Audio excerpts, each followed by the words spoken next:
Well, hello, everybody. Welcome to our panel.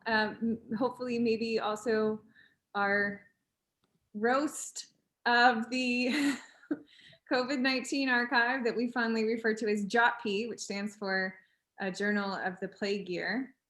To sort of kick us off here, our project co-founder and lead has, in a shocking twist, literally shocked away his internet. So he's dialing in by phone today.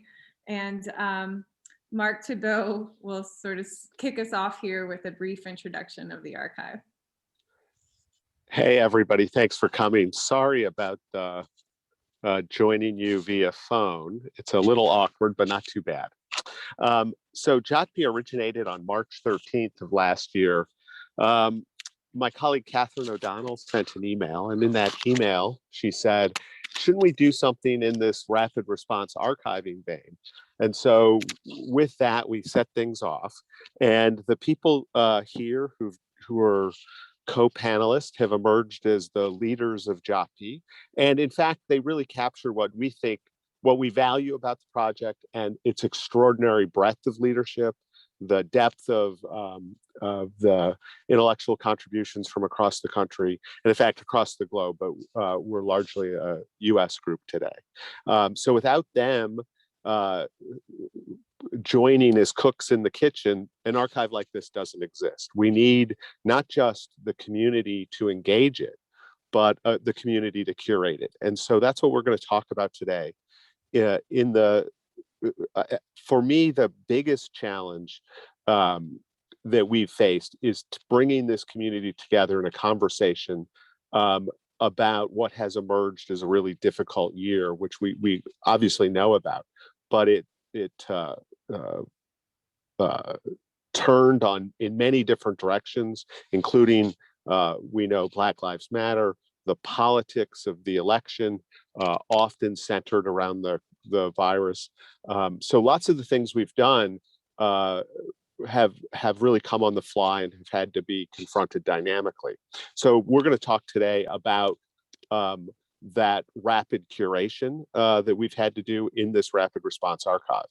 And we're especially proud of the metadata our curators and our community have provided across a variety of different kinds of objects, including oral history, but a whole variety of things from the community. And it's really extensive and it's really deep. So we're going to talk about that. We're going to talk about the ways we sought to address archival silences. So I'll let the rest of the team talk about that, and I'll jump in to answer other questions as they come up. So thanks very much for joining us today. I just dropped into the chat a general idea of what we're going to be doing today.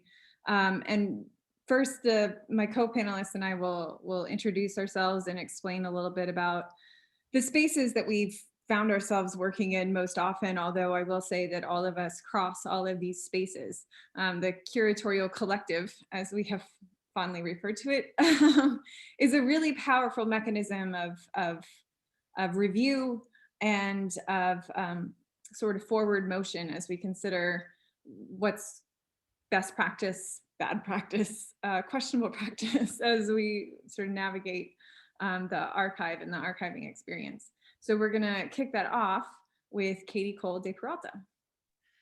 All right, thanks, Rebecca. So I'm Katy, I'm a project lead. I am at ASU, and the main role that I have with the archive is managing and mentoring and advising the graduate student interns. The interns are crucial.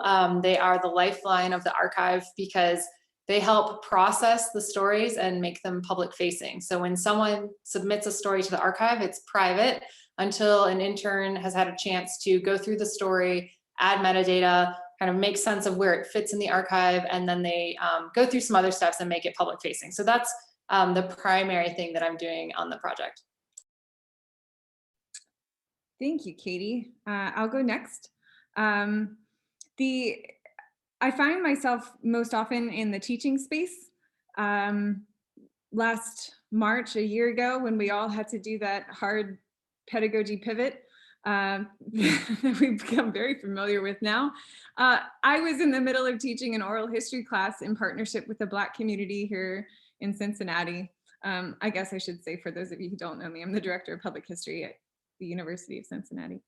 And it became impossible to even fathom sending my students out into the homes of these elders to do oral histories. It was dangerous, right? Not just for the elder population, but also our students, and no one felt comfortable, and we had to can the whole thing. And Mark had created this COVID-19 archive, and I said, sure, that sounds great, let's do it. So that's where my students' oral histories went.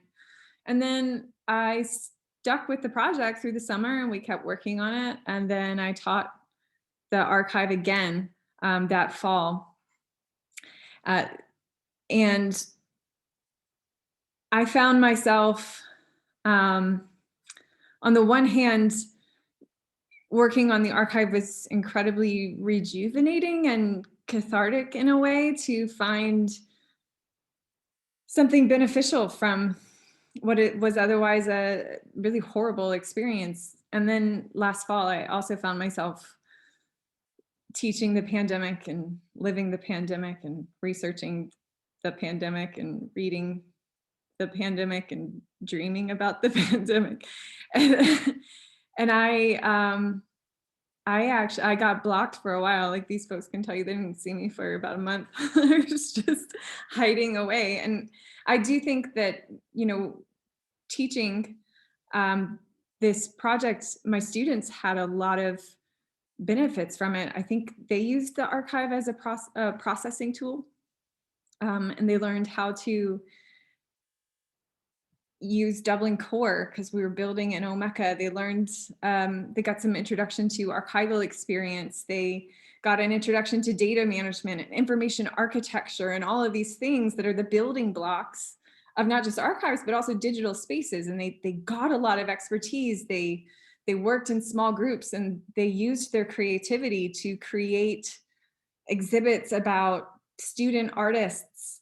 And some of them drew a comic book, which was really sweet and sad. Some of them made a digital time capsule of like what the phases of the year were like.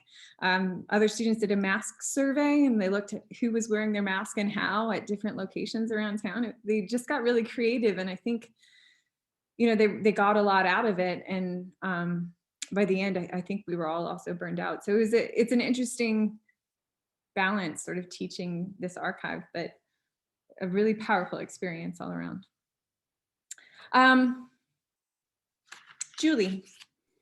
Yep. Thank you, Rebecca. So I'm at Rochester Institute of Technology, where I direct the Museum Studies Public History program.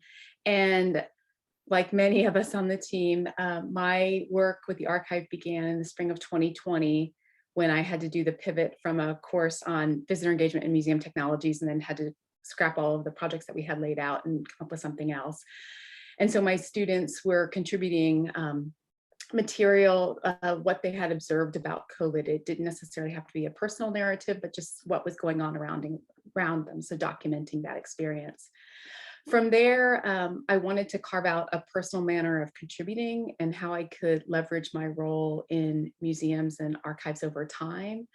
And so my notion of connecting with museums really came from the space of empathy, having worked and served in museums. And then now in my role as training students to either go on to graduate school or go on to employment in libraries, archives, and museums. So I wanted to think about a way to take on responsibilities of connecting with museums as institutions, and also the spaces and the communities that they serve. So I worked with Emma, who is a museum worker in Canada, and I'm only using her first name intentionally. And so we developed a survey that is still ongoing, and I'll drop some of the links in the chat in a moment. I really can't multitask and talk and put things in the chat, but we did a survey called the COVID Anonymous Museum Survey. And the idea was to provide a space for museum workers from July of 2020 on. And in that space of museums, the AAM, American Alliance of Museums, has estimated that 1/3 of the museums in the US will not reopen after COVID. So recognizing that emotional labor and toil and the decimation of the museum space, we created a survey that allowed people to contribute their experiences as a space where they could document what was going on. And so from July of 2020 to January of 2021, we've gathered 113 contributions, and the majority were from the late summer. And those will be brought to the JOTPY site. I'm still trying to process what the best method for that is, but everyone has given permission to share, everyone but 3 people have given permission to share that story. So that's ongoing, and it's a way to document an experience without personally tying it to an individual. And the next space, so kind of the third, so like my teaching and then this museum connection, is curatorial endeavors where the JOTPY serves as a hub, but also a mirror. So thinking about the ways in which I can help to bring museum communities to either anchor and tether their content to the JOTPY site, or to have it serve as a mirror pointing back to their museum site in and of itself. And so for that, I've worked with individuals at Evansville Museum of Arts, History, and Science, and that's in Evansville, Indiana. And they curated a number of exhibitions. And so they are part of, they have content on the site that speaks to this sense of the pandemic impacting their communities. And there are some narratives of silence in those spaces as well. Another museum that I've been working with is Greensboro History Museum, and Glenn Perkins, who's the curator of community history there, and trying to bring some of their content to the JOTPY site as reflective of their online submissions, their video stories, and their neighborhood porch portrait project. So a lot of what they're doing does live in a space, but not as robustly perhaps as the museum would like.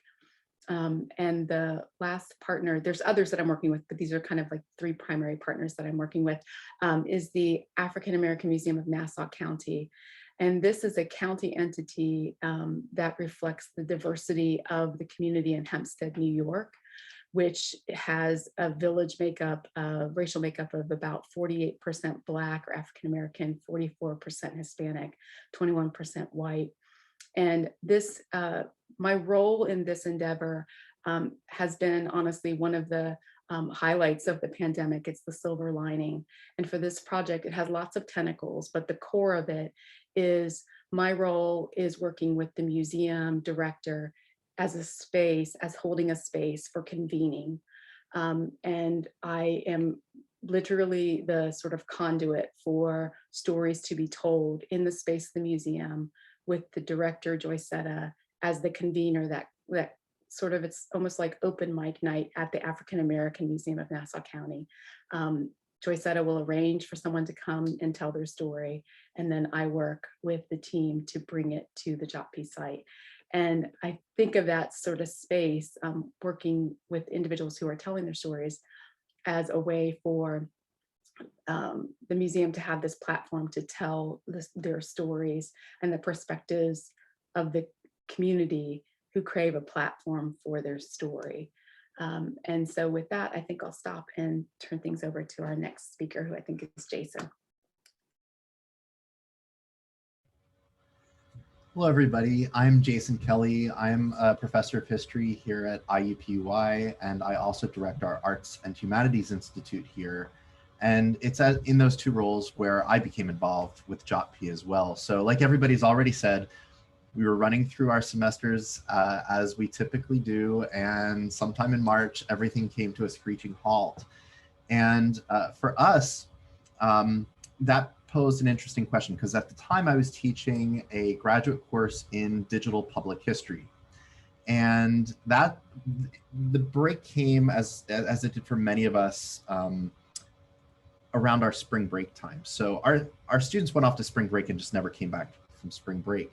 The second half of the course was supposed to be doing things like social network analysis, primarily social network analysis, and some work with digital mapping.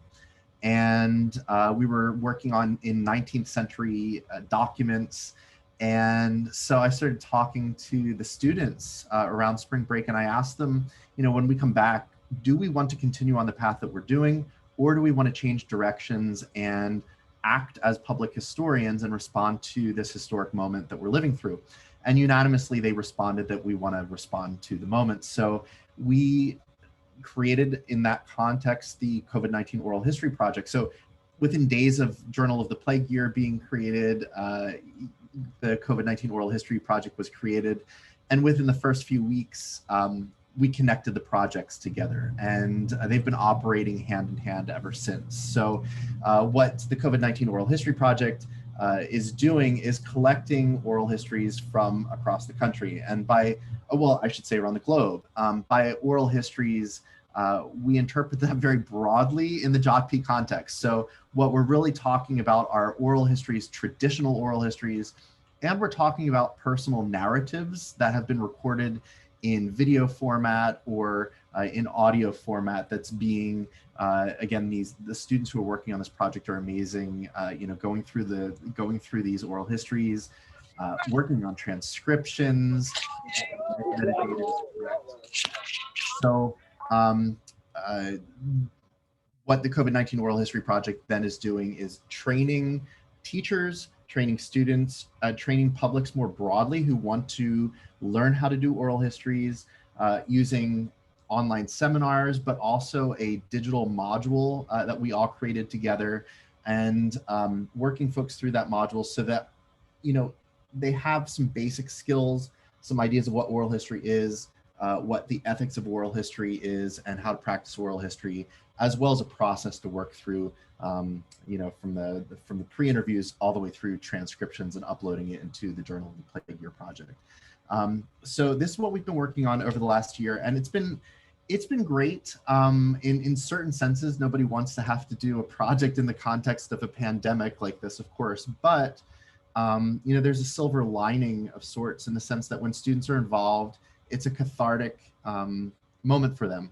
We've talked about this a little bit. I think Rebecca mentioned this. You know, working through that, you know, brings folks together in a way that they can experience the pandemic in a way that doesn't make them feel alone in a certain sense. So there's a sense of working together that creates a community among the students in a moment when we're all separated from each other. So that's been a really important experience that I think we've all had.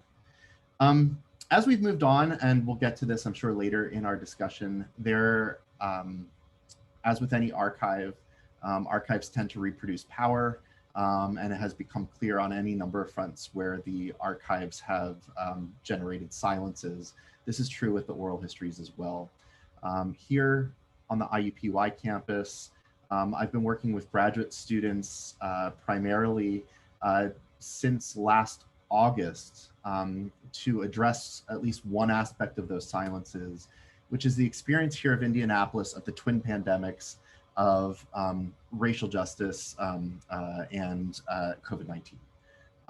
And so the students have been collecting oral histories around that, but also objects to upload into the Journal of the Plague Year so that we can create an online exhibition with community co-curators as well. So these are members of the community who are helping generate the narrative of the exhibition, and it will go online as a virtual exhibition in August 2021. So I'm sure we have a lot of stuff to talk about, and I'm going to stop there. I have some ideas about internationalization. We're working with some international partners, which has been really interesting as well, but I don't want to take up all the time.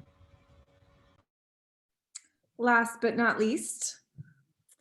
Hi, everyone. I'm Marissa Rhodes. I actually joined JOTPY a little bit later than everyone else here because I joined as a postdoc, and I'm an ACLS Emerging Voices postdoctoral fellow. And so I joined JOTPY in the fall of 2020 as, you know, to fulfill my fellowship.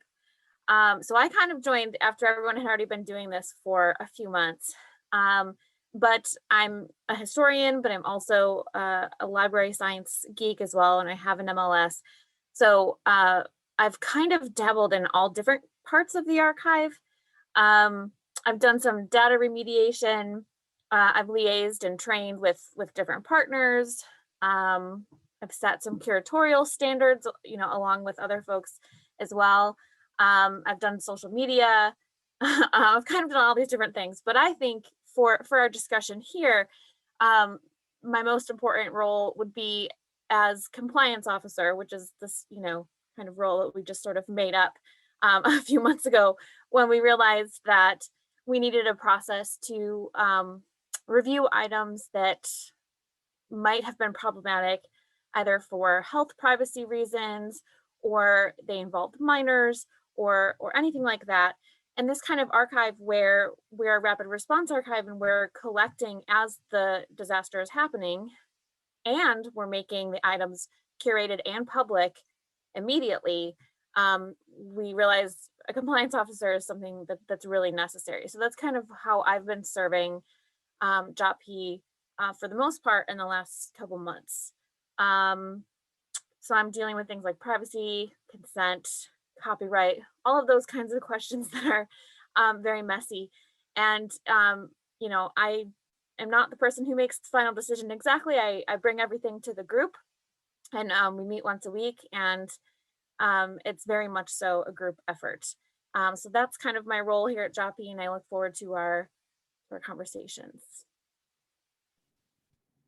That's enough of us talking at you by stating what we do.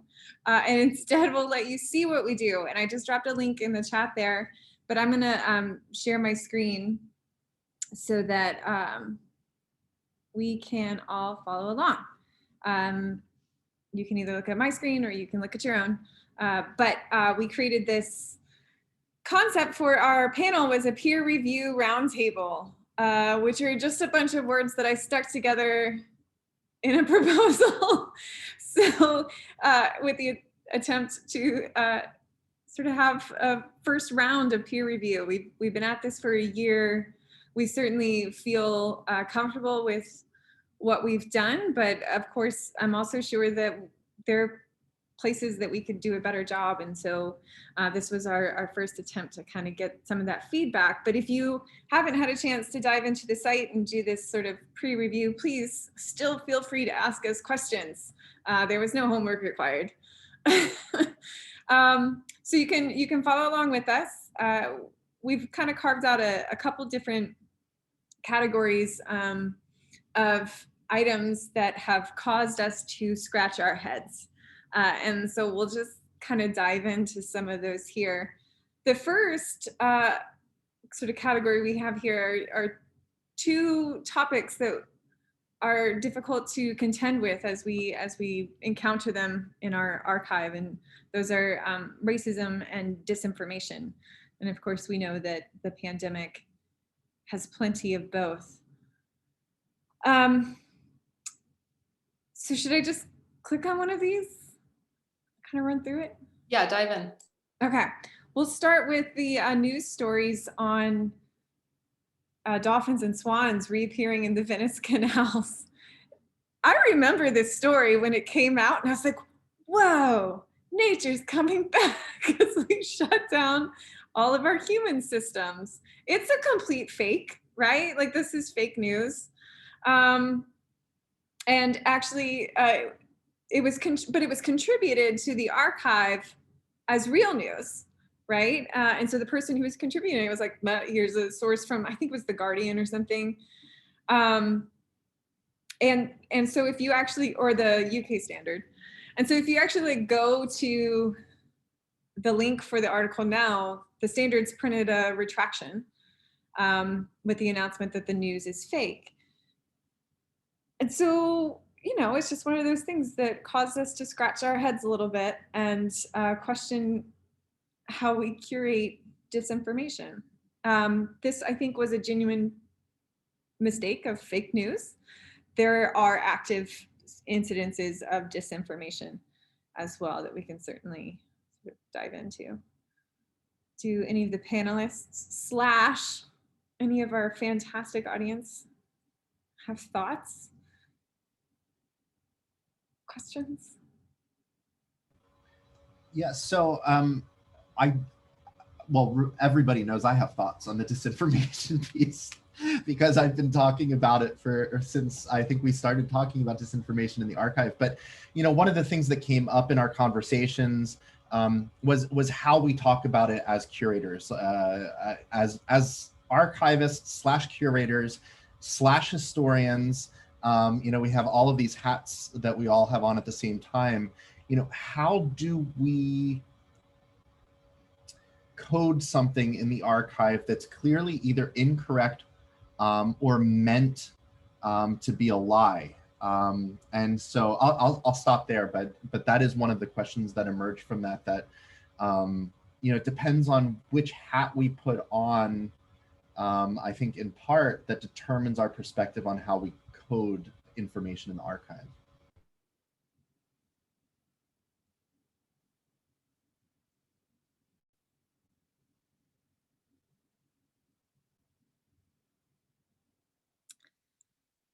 This other disinformation example that I just pulled up too, and we'll get to Katy's question in the chat here in a second, is what we believe is satire. So somebody wrote this whole thing about Bill Gates meeting the lizard people and basically took all of the conspiracy theories from the various dredges of the internet and merged them into one thing. And we think it was satirical and we think it was meant to be funny. But how do you represent that in the archive? Are you curating what's there, or are you curating an intent that you can't know? And as Katy's sort of said here too, you know, what kind of metadata gets added to a story that's incorrect, like the dolphin story in Venice, or a story that is intentionally drawing upon the incorrect information to create something else?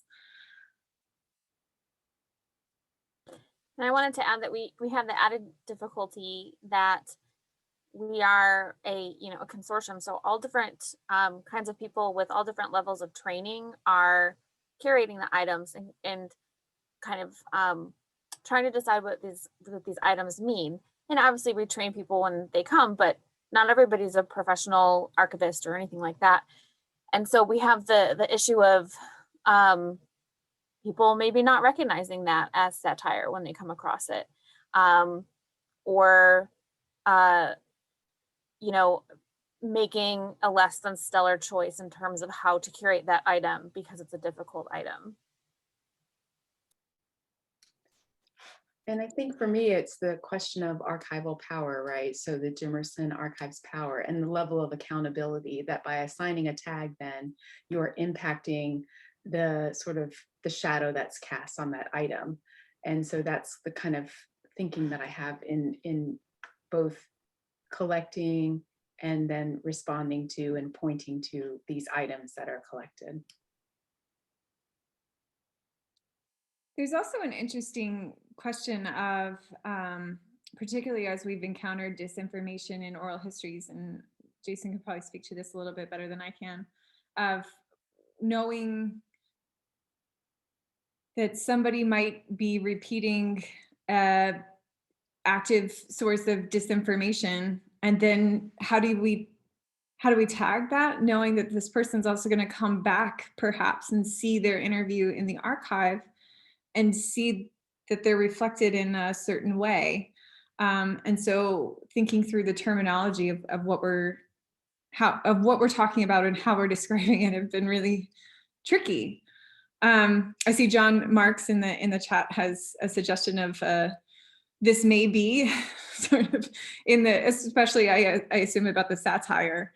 And that's a great suggestion. I don't think we have it curated in any sort of capacity to indicate that, so. Yeah, and so far we've been, I think for the most part, the examples we've looked at so far are pretty mundane, right? Like if the dolphins were tagged incorrectly in the archive, it doesn't make much of a difference in the grand scheme of things. But it becomes an issue when we're dealing with items that are clearly racist, clearly attempting to be works of misinformation to confuse people. And then, I mean, I think we have to talk about our responsibilities as historians slash curators slash archivists, right? So our archives are not neutral. So how could we possibly imagine ourselves as curators or archivists or historians to be neutral?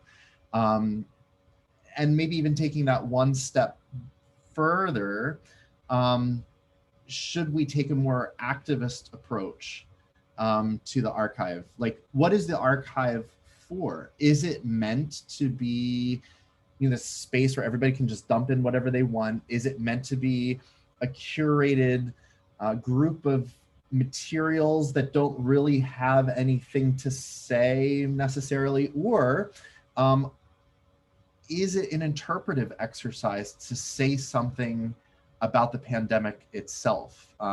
Maybe it's all of those things, but those are questions that came up, and I think different folks in the curatorial team feel differently about that. Some want a much more interventionist approach to how we talk about items in the archive, and other folks would prefer a much less interventionist approach to how we talk about things in the archive.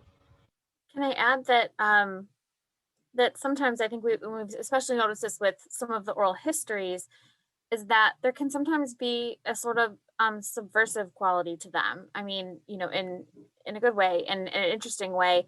And, you know, sometimes folks will give oral histories and they'll say things like, well, I live in the United States, but I got COVID back in December of 2019. And there was not supposed to be COVID in the US at that time, but I had it. And I think the government's lying about it. And, you know, at the moment, yeah, that goes against what is on record at the moment, what we know about COVID at the moment. But the question is it really our job to question someone about that, to, you know, to doubt them? And then also, what if a few years from now we find out there was some strain of COVID that got here earlier and we just didn't know, or it was covered up or whatever, and that person was right? You know, there's the question of kind of who are we to judge with certain things.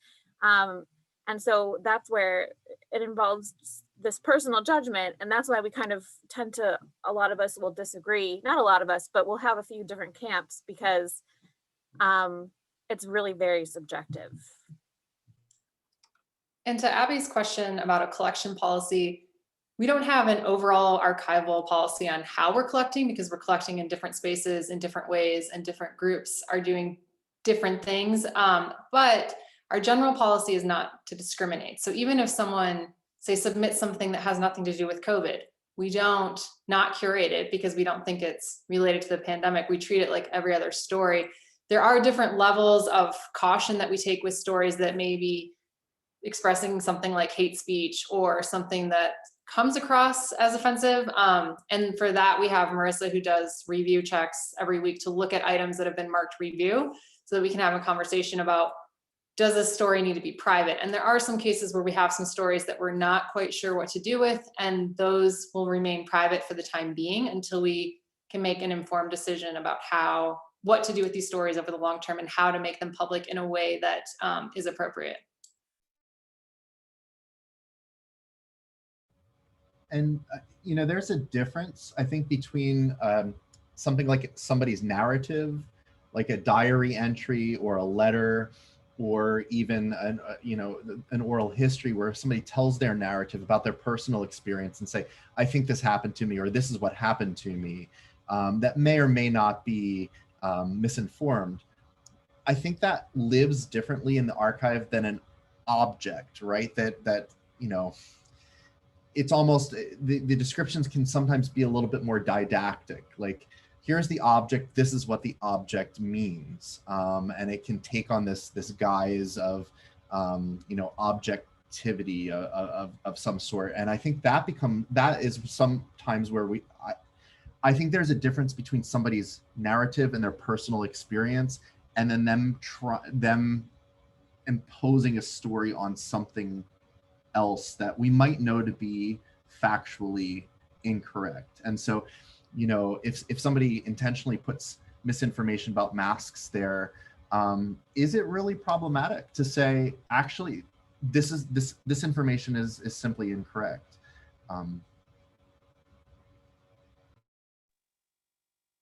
I sort of want to take the moment to kick it back to y'all and say, do you have any questions about how we've handled disinformation or fake news or we sort of took out a lot of jargon that we were tossing around in the beginning with like plandemic and all of these other things.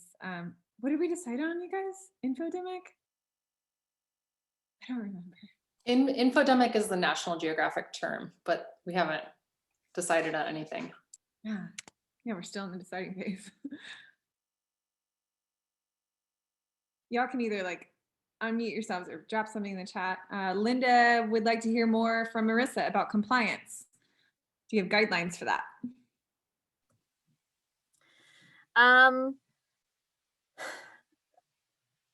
So not quite. So because of the nature of our archive, we have been trying to be a little bit less strict about things like copyright and well, mostly just copyright.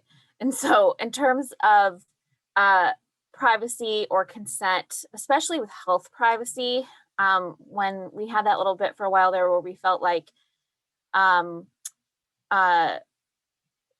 people who had pre-existing conditions could be denied health insurance, we thought, wow, what a terrible thing if people used our archive and the Google indexing of our archive to find out health information of other people to deny them health insurance. Like that kind of, we sort of catastrophized it into this kind of, you know, how horrible could that be?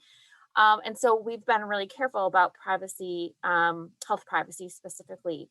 And generally we treat submissions, so people who contributed either their personal narratives or an object to the archive, we consider their submission to be consent, to amount to consent. So then the problem comes when people are submitting things that they did not themselves create, whether that is street art or some other kind of art, or if it's an oral history. So most of the oral histories are submitted by the interviewers and not the interviewees. And those situations, we require written or oral consent for their information to be published in the archive. And then we also allow for people to submit anonymously. So if someone submits anonymously and say they submit a PowerPoint that they made for a college class and they say they want to submit anonymously and their name is on the PowerPoint, we will actually go through and redact their name out of the PowerPoint, and that is the object that remains public. And then we keep the PowerPoint that has their name on it private. It's on our servers, but it's not available to the public. So we do take these ideas seriously, but we do, you know, the best way for us to do it is to kind of reason that their contribution, their submission to the archive amounts to consent. And we have some language on the submission form to that effect. And so when it comes to health privacy, once again, one of the issues is when someone reveals the health information of someone else. And we try to make sure that those are sufficiently anonymized. So if someone says, my cousin got COVID and they don't name the person, then we don't worry about it because they're sufficiently anonymized. Even if we have the name of the person who's saying my cousin, they probably have more than one cousin. And it's just, you know, there's enough layers of obfuscation there where we don't worry about it.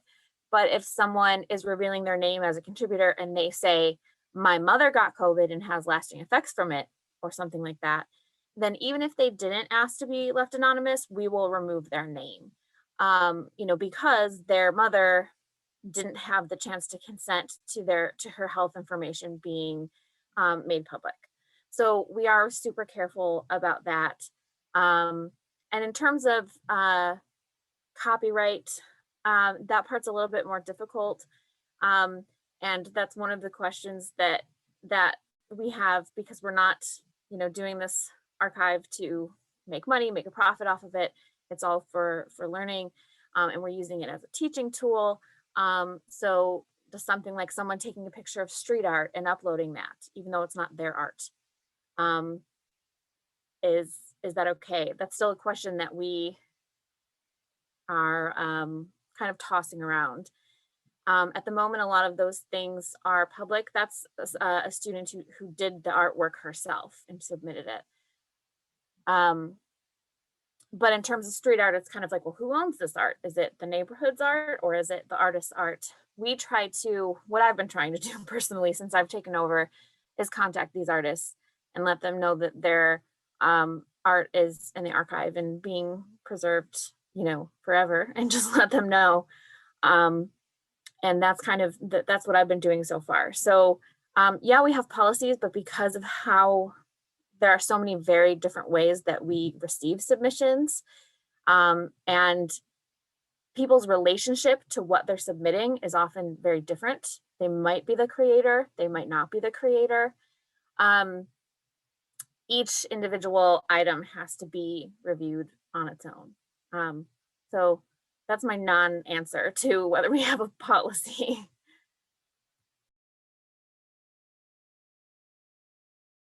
And this is sort of the example of that street art issue that we included on our NCPH page. Somebody contributed San Francisco's street art. And so I believe that we contacted all of these artists to make sure that they would be okay with having their art sort of preserved in this way. And they all said yes. So that was really cool. It does take that extra layer of work in order to do this. And as we've discussed, a lot of that does come from the students too, who are interning on the project. I have one other thing to add about that. It makes my job a lot easier when we have someone collecting for us. So we have a lot of institutions that are collecting on their own behalf, and they are institutions that collect outside of COVID. They are museums, archives, things like that. And then with them, I've just been trying to set up memorandums of understanding. We just sign these MOUs that it's their responsibility to collect, ethically, and to assure that we have consent and all of that. So it takes some of the work away from us having to chase up those items. But that doesn't really apply to some of our ethical concerns about health, privacy, and things like that. We still have to review those things for those reasons. I think one of the strengths of the archive itself, and especially, the street art piece is a great example, where the archive followed up with the artist, right? So in general, right, this isn't going to be a copyright problem at all. It's quite unlikely to. One can make a really strong fair use case for putting this into a pedagogical archive. And there's certainly no commercial facet to this that the artist could claim that they're losing from. Now, an artist could certainly sue, but it's unlikely that that's going to happen. But I think what's special about the archive is that even though we could have just posted something, there is that extra step of trying to reach artists whenever possible to get their permission. And I think that distinguishes the legality of what one can do as a scholar versus the ethical kind of ethical practice one has as a scholar. And I think that difference between the recognition that there's a difference between legality and ethical practice, and leading by ethical practice, I think is one of the most important things that I think has been kind of written into JOTPY from the very beginning, and kind of manifests itself every single week when the team comes together and has these conversations.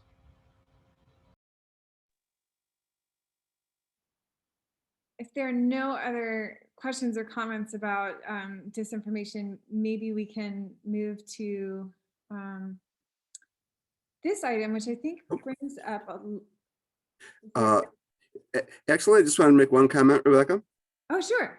Um, John, thank you. Yeah, I've been thinking about this, and I don't know if it's a question or a comment, but these kind of things have always occurred in archives. I'm thinking of newspapers here in Geneva, New York, in the mid 1800s. We had the Democrat and Republican newspapers, and it was both papers. Well, they attacked each other, but they also were just dripping with sarcasm. So you could, easily, every week read something in a straight fashion and be misled, particularly if the Democrat newspaper was reporting on African-American events or making comments about African-Americans. They usually tended to be very mocking and derisive. But if you don't know the context, you could just read that as, oh, well, they were held in high esteem. So, and I think in personal writings as well, there's always been a difficulty in kind of telling the tone. And I think we've all experienced that on Facebook and with tweets. There's no sarcasm font, so it's hard to say. So I think that's I guess maybe my comment is it's certainly a teachable moment that maybe in a prologue or something on this, saying there's going to be all kinds of things here, and you have to kind of understand the context and figure out if this was a parody or not. That's a really good point. And I would like to say, for anybody who is friends with me on social media, I'm always writing in sarcasm font. It's important for you to know that. I just wanted to say I'm a historian of the 18th century. So 18th century is like half of everything I read. All the print material I read is satire, and it's I've myself been victim of satire that I thought was genuine. So I totally know what you mean. And so I can see why that can happen here. And but there's, I guess our question to you or to anyone else who wants to answer too would be, is there a difference between that mistake happening when you're looking at documents that are hundreds of years old and you're not familiar with the context, as opposed to something that just happened a couple months ago that has now been curated and made public for everyone to see? It sort of like adds another layer of anxiety to it because we're actually still currently living through this event.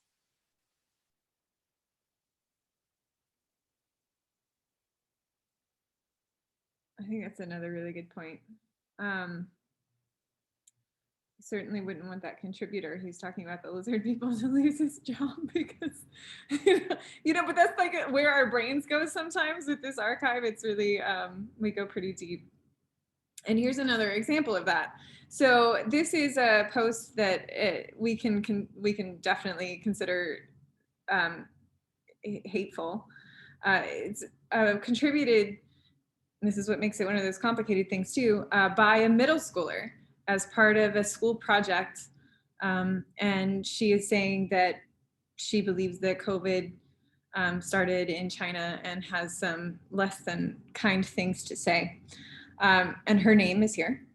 And we've sort of curated this with our controlled vocabulary, which took us a long time to arrive at. And then we have a folksonomy here. So the student included the tag for their school project. So they're all searchable via that. And then we had our curators tags, which don't make any statement about whether or not this is hateful, or, like our tags are pretty tame compared to what the student is actually writing. So I'll leave that there. And so I don't know if you guys have thoughts about this one. I should add that middle school, we have consent documents from that school to publish their students' names. So that's why their names are on there. But we do have some curators who have questioned the wisdom behind making those names public for posts such as this, because they think, well, this person's 11 or 12 years old. They're going to feel differently later in life, probably. And is this unfair to kind of let them say these horrible things and have these horrible things out there, should we be offering them some kind of level of protection? And that's something that we have not come to a conclusion on, I don't think.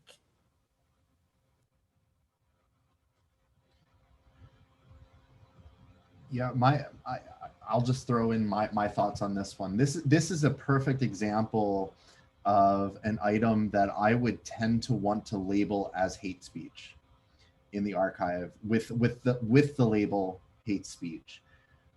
There's a couple of reasons for that. I think that should be our responsibility, is to call things as we see them.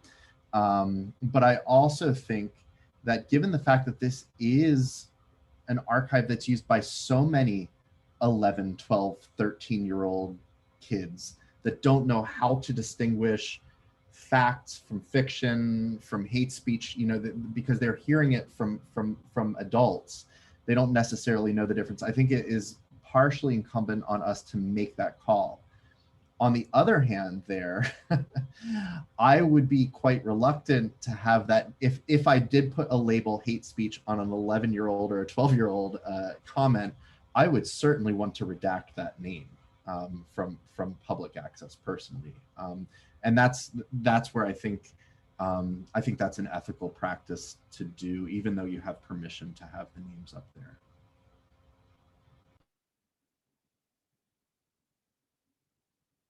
Yeah, and I think that's why the last name is completely redacted, but I think even the Von might be part of the last name, so that should probably be redacted too. But again, is that enough? And if you put the label hate speech on it, would it be better just to use just the initials of the student? Perhaps, I don't know. And then if we anonymize it that much, should we be doing that for all of the middle schoolers, right? So there's ways in which this can change the practice. I don't know if anybody outside of us has any thoughts on the matter. Hi. I think it's a fascinating question. And one of the things that I wonder is the contextualization being provided. So to figure out what you explained to us, this is a middle school that was contributing based on an assignment of some sort. And this is a middle school student.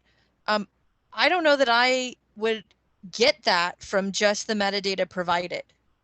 Like, I see a name and I see it was from a middle school, but that doesn't mean it was a student to me. That could be a teacher. And it also doesn't really say, like, opinion solicited on this date by this person. Like, on this date, this person said this. I think that's because it's partial. It's not entirely curated yet. They all will be eventually. There's been thousands of these and they came in over our hiatus. So there was 180 middle school students answering 8 questions, 1 per week. And it's been really difficult to curate them all to our standard. But this one I don't think is entirely finished yet and still needs review by me. But once they are done, they are linked to the consent form. And I agree with you that I think we should be linking them also to the assignment, that the question they're answering, because the student didn't just come up with this idea off the top of their head. They were asked to answer and they had to for school. I think you're absolutely right about that. I think about this because one of the collections that I struggle with potentially digitizing from the 1960s are letters that were written to our mayor's office. And there's these sets of school children who are like, my teacher said to write you about abortion. And this is what I think about abortion, signed, name, date. Now that was from 1968.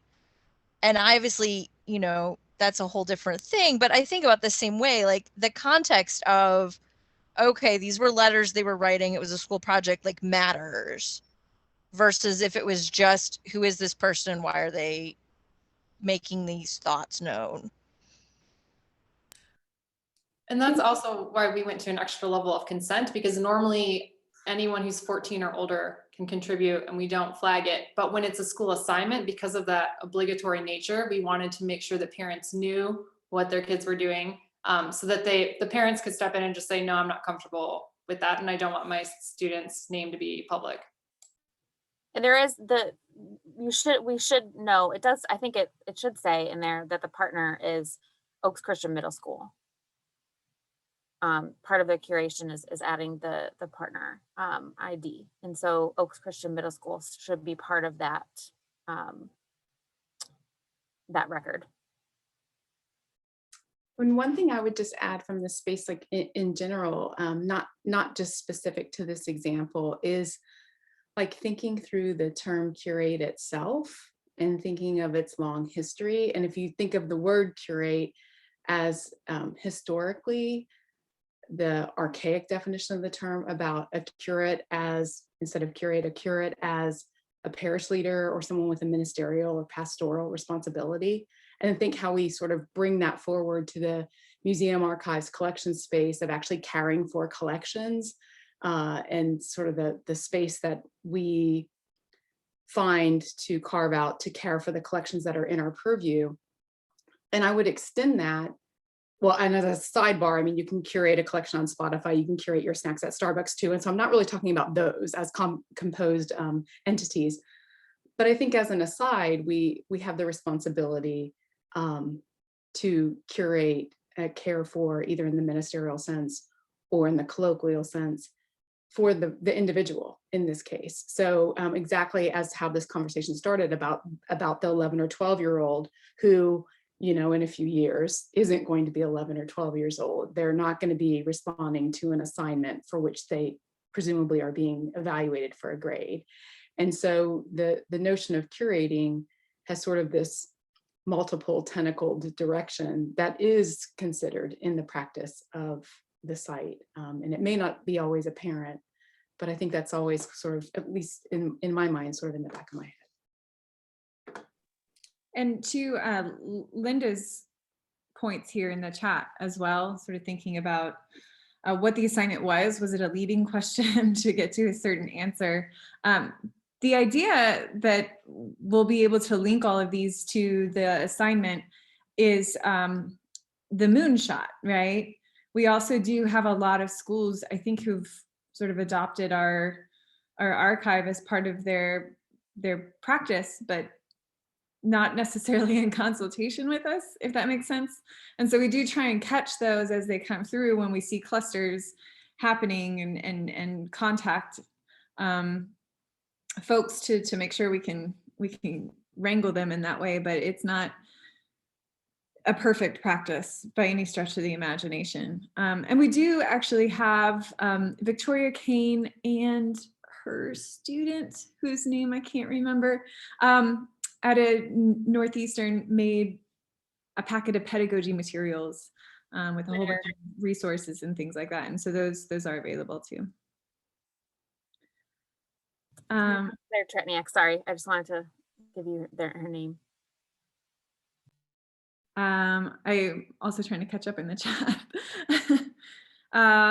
Abby has asked, off topic, but as we talk about ethics and labor, I was wondering about the students who were out collecting the materials. Are the students/interns compensated for their contributions to the archive? I can talk about the ASU interns.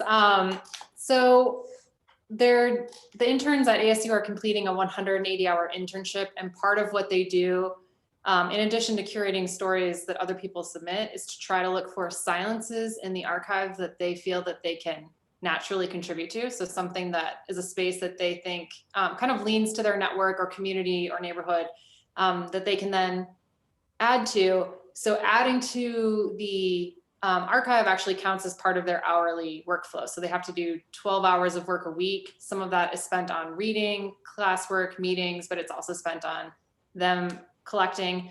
They work on oral histories that are related to the silencer collection that they're working with. And so in that sense, the labor is paying off for them in terms of it's helping them complete their internship hours, but it's also helping them develop new skills, especially in the case of new tasks like, it's one thing to learn metadata, it's another thing to do an oral history from start to finish correctly. So they're getting all these really great skills, and many of them have said, this is the class that's best prepared me for, you know, a future beyond academia. And that's always great to hear that all the variety of things they're doing are beneficial. Yeah, I think to answer that question, it really depends on the context and where folks are doing this. So students who are I'll talk about my students. You know, students in my class who are learning how to do this work as part of their class projects are not being compensated in any you know, financial way directly, but students who work in our institute who are doing this as like they've been trained how to do it, and they're moving on and actually completing this as part of their internship out, obviously, are getting paid for it. And we actually have a whole team of undergraduates we're hiring to do this work as well, who are getting compensated for it. So, and I think this is the case with lots of places. There are folks who volunteer, but for the most part, it's one of two clusters, right? So students who are doing it as part of their class work and learning how to do the work, and then students who are doing this at kind of a more consistent level over a longer period of time, rather than just a classroom assignment. It was a great question. And also in the chat, Mark alluded to sort of going back to this idea of like the assignments being linked to the outputs or vice versa. Mark alluded to some fascinating design issues. And so Mark, I don't know if you want to pop back on and talk to us a little bit about some of those design issues, because that's also been one of the things we've been chronically working on in the archive.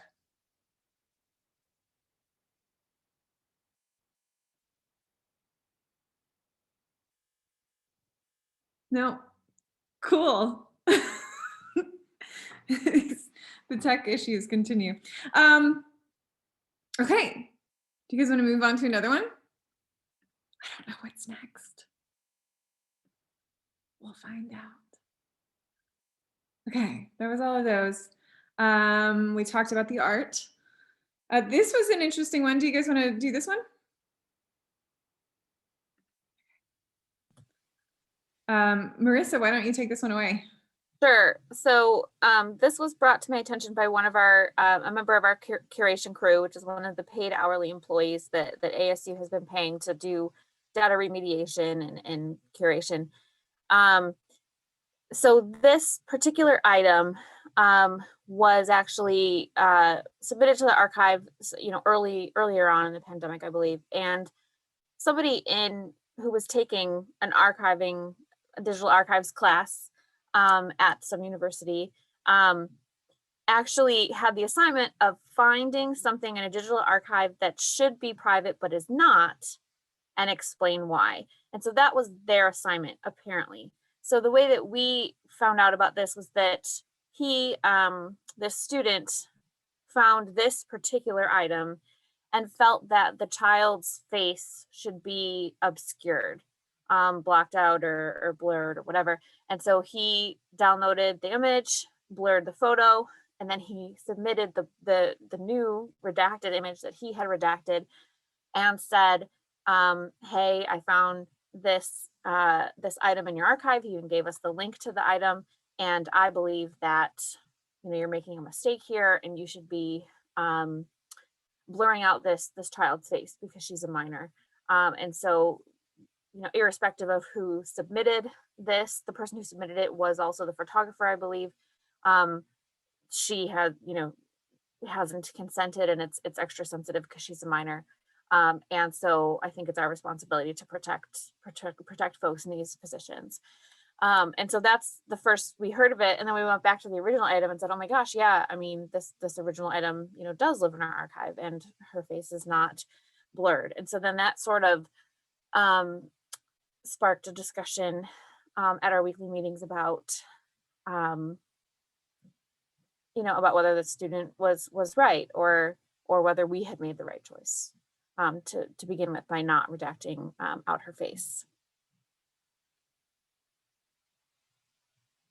never blur, always redact. Yeah. So yeah, so that's the question. So I would love to hear what other folks have think about this. Our discussion sort of landed on that we were okay with leaving it as it was because the child's face was mostly obscured by her glasses and hat. And because these folks chose to do this protest in a public place.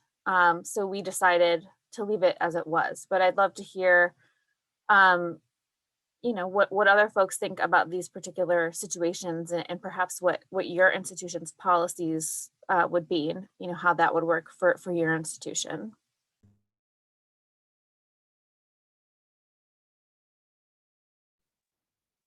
And again, feel free to unmute yourself or unvideo yourself and join us entirely, or not, and put it in the chat.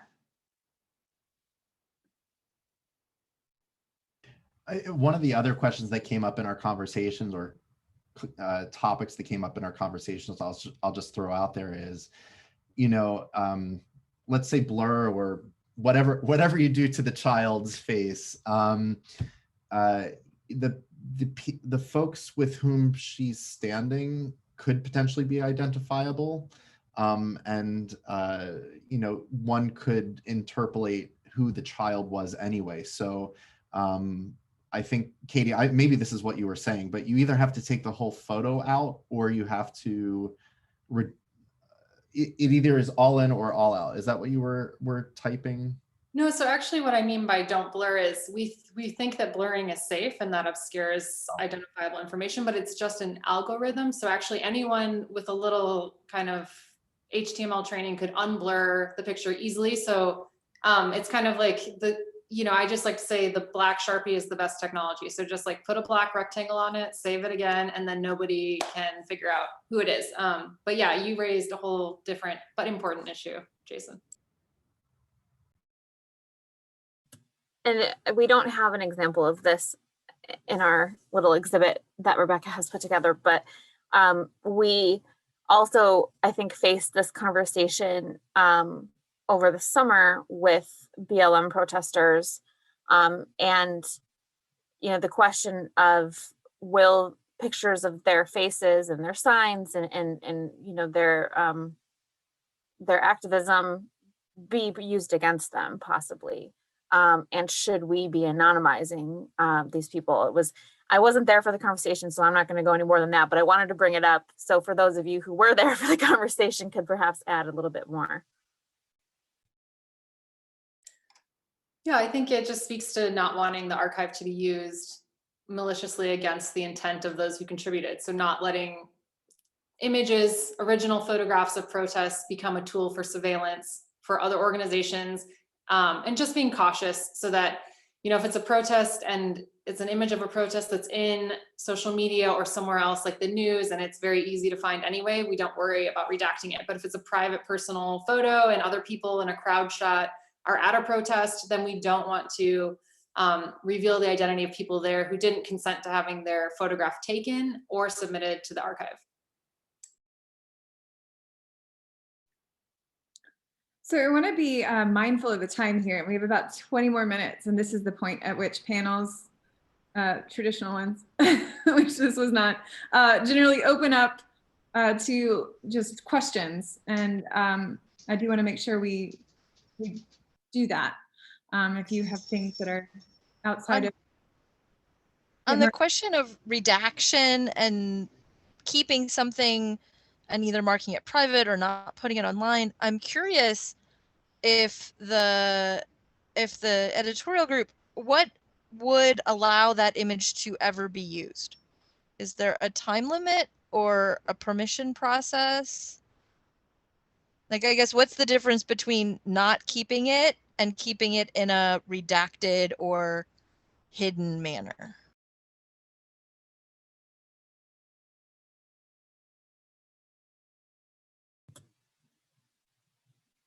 Well, we haven't made all of our future plans or anything yet, obviously, but I think there is an understanding that some of these items in the archive that are currently private, not just images like that, but really any sensitive item that is being kept private now, being kept from public view at the moment.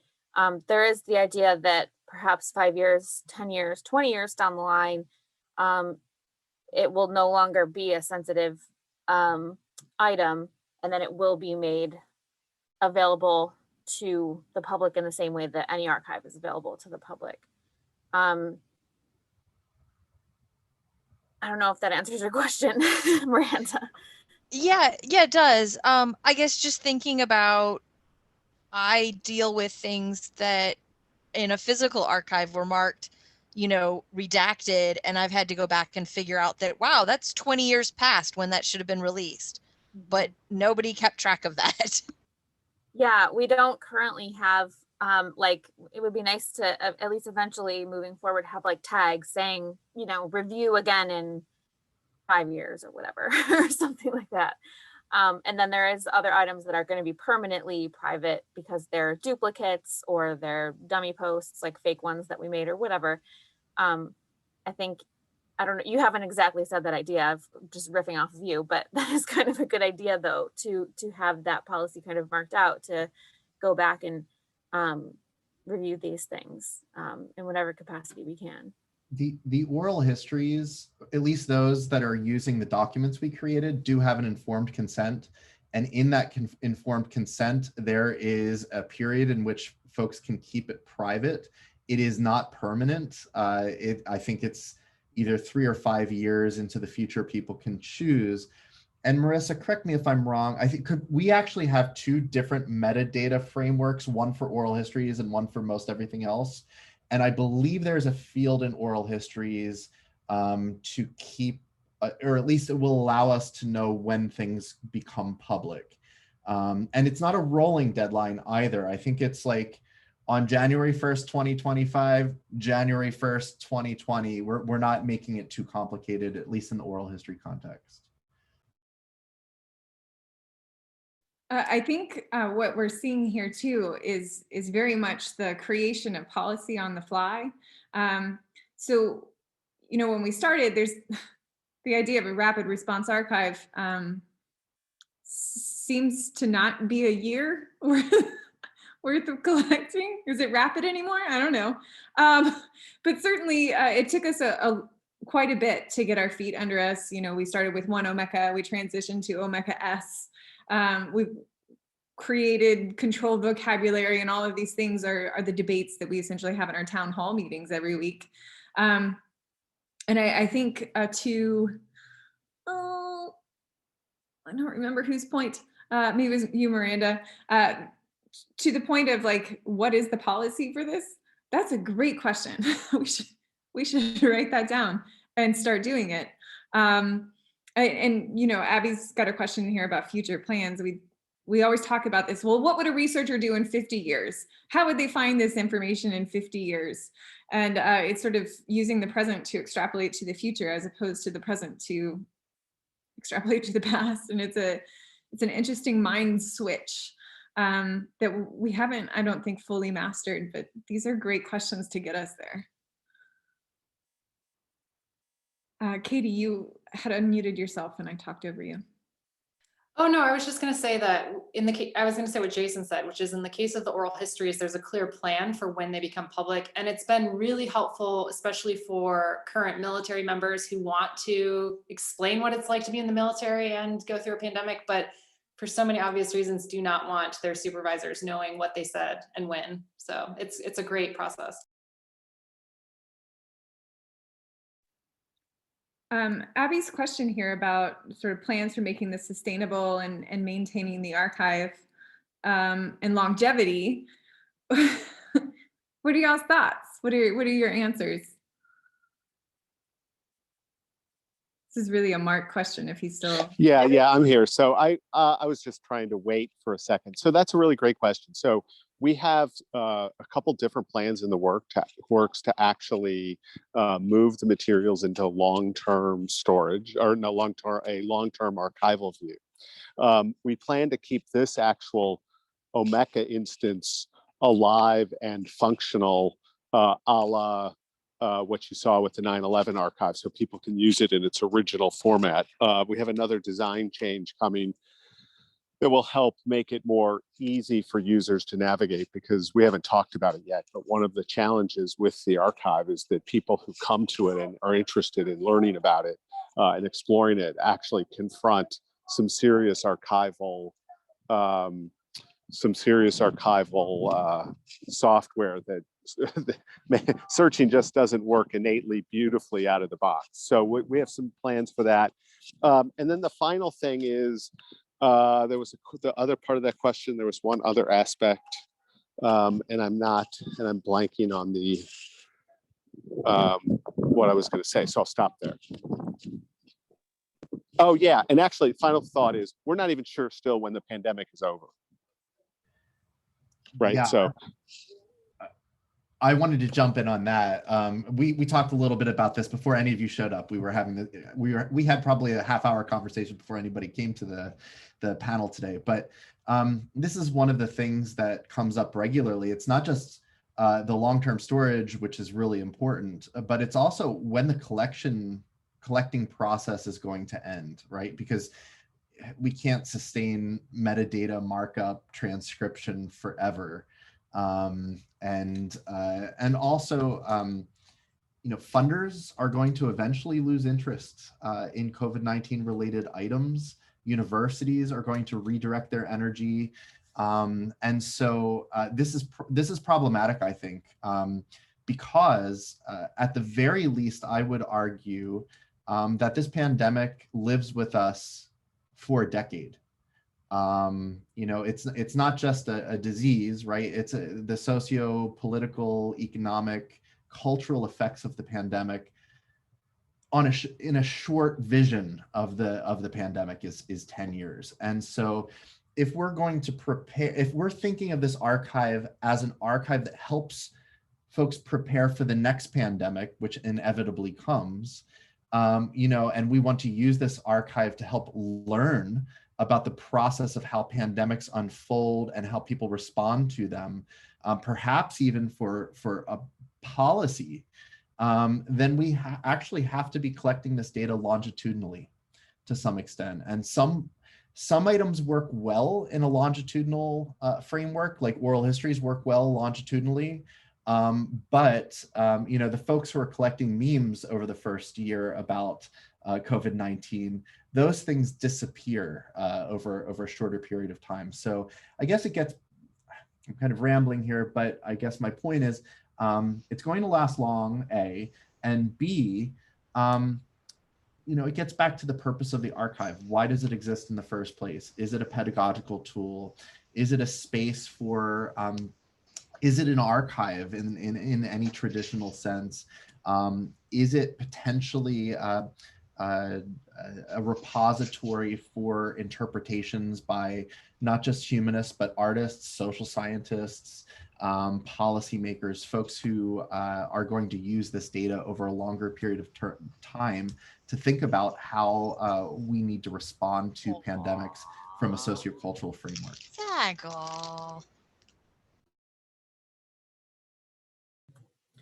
And I think picking up on what Rebecca said in the chat too, and what Jason was just talking about, one of the wonderful things about the long-term use of this archive is that, yeah, we have this very robust metadata that so many people have been working on.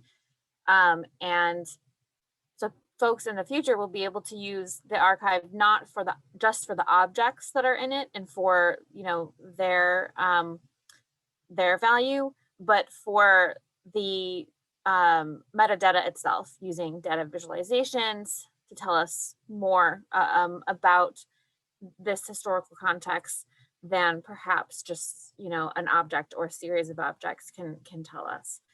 So as sort of like a numbers and stats data geek, I myself so look forward to that stage of the process. Linda dropped in the chat and then we got distracted, but she would love to circle back to this idea of disinformation and how we archive that. I don't know if you had something specific that you wanted to ask us, Linda. Nothing specific. great. We were talking before the panel started. There was like, well, if nobody shows up, we can talk about disinformation for 45 minutes. So buckle in. I'm just kidding. Who wants to take a first stab at that?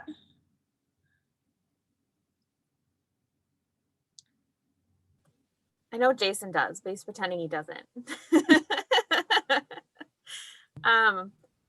I have to say that for me, one of the things that I was trying to do, one of the silences that I was trying to fill when I first came to the archive was folks who didn't buy into the mainstream media, presentation of COVID or whatever. Because what I found was, as I curated more items, it was folks who were kind of all like watching the same news channels, who were kind of really similar demographics to one another. It was very, very white, very, very kind of like middle class sort of thing. I wanted to, I thought to myself, well, if someone looked at this archive 30 years from now, they'll have no idea how many people refused to wear masks, or how many people thought COVID wasn't real, or how many people thought COVID was overblown, or why people thought that. They would just think that we were all like, oh man, this pandemic sucks, like let's all wear our mask, and we were all very compliant and everything was great. And so I wanted to kind of fill that silence and make sure that people who were pandemic skeptics, which is the term that I think we kind of settled on, at least very generally, pandemic skeptics, what their experience of the pandemic is. But you can see that's difficult because people who are pandemic skeptics don't believe there is a pandemic. So it's difficult to get them to submit to a pandemic archive. But I did reach out to very vocal folks on social media who were very vocal pandemic skeptics. And I invited them to submit to the archive, and most of them ignored me, but some of them did respond and told me that they were worried about if they voiced their opinions that were very, I don't know, non-mainstream, kind of subversive in ways. They were afraid of retaliation from, I don't know, the government or something. Keep in mind, I found these people through social media, so they're obviously not being very quiet about their disbelief in the pandemic anyway. But that was the feedback that I got. So I kind of gave up on that after a while, but a lot of our disinformation discussions revolved around that. If we have someone that, says like, I think this is all just bull, and here's why I think it, do we mark that with do we actually say, hey, this is disinformation, and then make that public and have that person say that, know that we are judging their post and saying that they're wrong, or do we just let it go? And the danger of letting it go is we don't want to give disinformation bandwidth. We don't want to magnify it and make this sort of crisis in information literacy any worse than it already is. The word pandemic skeptic I find to be really interesting, because in some cases it works, in other places it doesn't. So, and it gets back to something Rebecca said earlier, which is, what is the object in the archive? I think it was Rebecca. Is it the intent of the person? Is it the story that they're telling? What are we coding in the archive itself? So if somebody says, I think the pandemic is a conspiracy or a ruse, then that person is claiming that they are a pandemic skeptic. But if they say that N95 masks do nothing, then that person is not necessarily or that object is not necessarily somebody who is a pandemic skeptic, but that person is making a claim about a particular object, the mask. And in this case, that statement is a false statement, right? Scientifically false. And so that is a form of disinformation or misinformation. And I think I think I said this maybe 6 months ago when we were talking about it, you know, we are an archive that lives in primarily the university, museum context, spaces where, I'm going to get myself into trouble by using the word facts and truths, but operates in the realm of facts and truths.